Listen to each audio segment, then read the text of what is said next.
दोस्तों, आज की हॉरर स्टोरी सुनाने से पहले मैं आपको एक इंटरेस्टिंग सा स्टार्ट बताना चाहता हूँ। हमारी कहानियाँ देखने वाले 80% लोग ऐसे हैं जो हमारी वीडियोस एंजॉय तो करते हैं, लेकिन उन्होंने हमारा चैनल अभी तक सब्सक्राइब नहीं किया है। अगर आप उन 80% लोगों में से हैं, तो बस आपको एक छोटा सा काम करना है। इस वीडियो के नीचे आपको एक सब्सक्राइब बटन दिख रहा होगा, बस उस सब्सक्राइब बटन को दबाना है।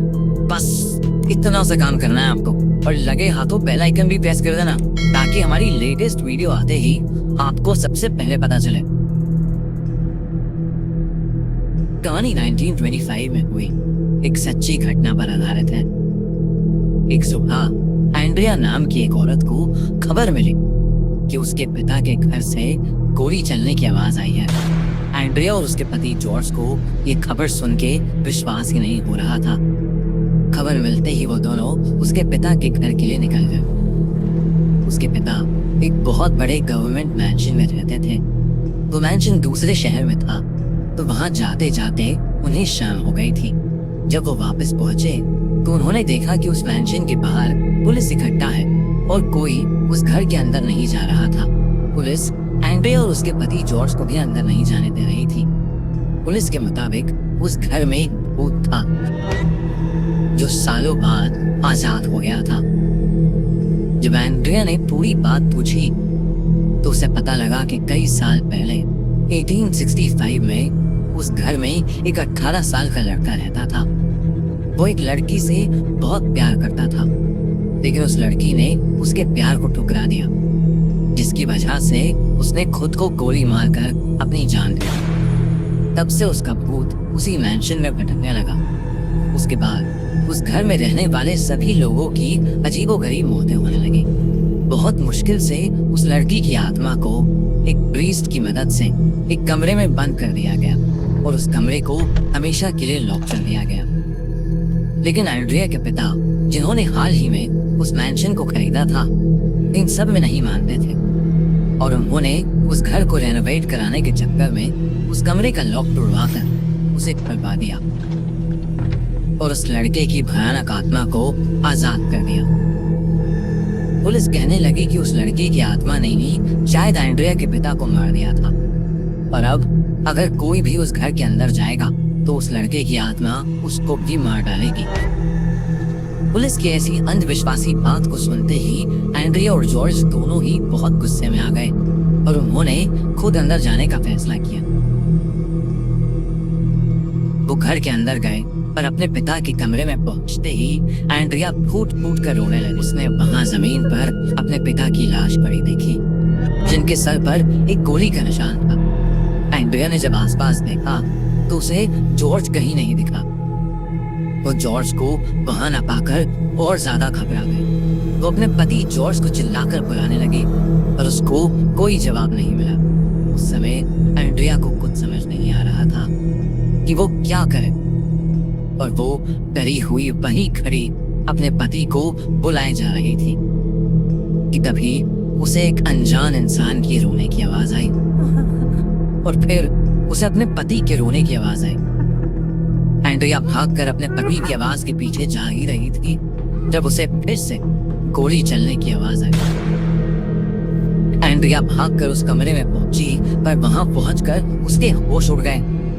वहां पर उसे जॉर्ज की लाश मिली, जिसके सर पर भी गोली के निशान थे, और उसकी लाश के पास वही बंदूक पड़ी थी जो कुछ देर पहले उसके पिता के कमरे में उनकी लाश के पास पाई गई थी।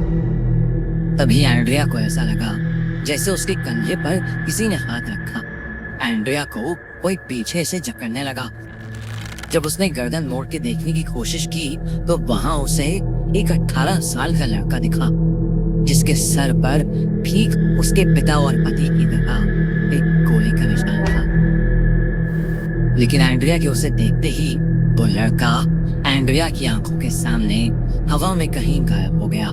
इतना सब होने के बाद भी किसी तरह हिम्मत करके एंड्रिया एक एक करके अपने पति और पिता की लाश को घर से बाहर लेकर आई।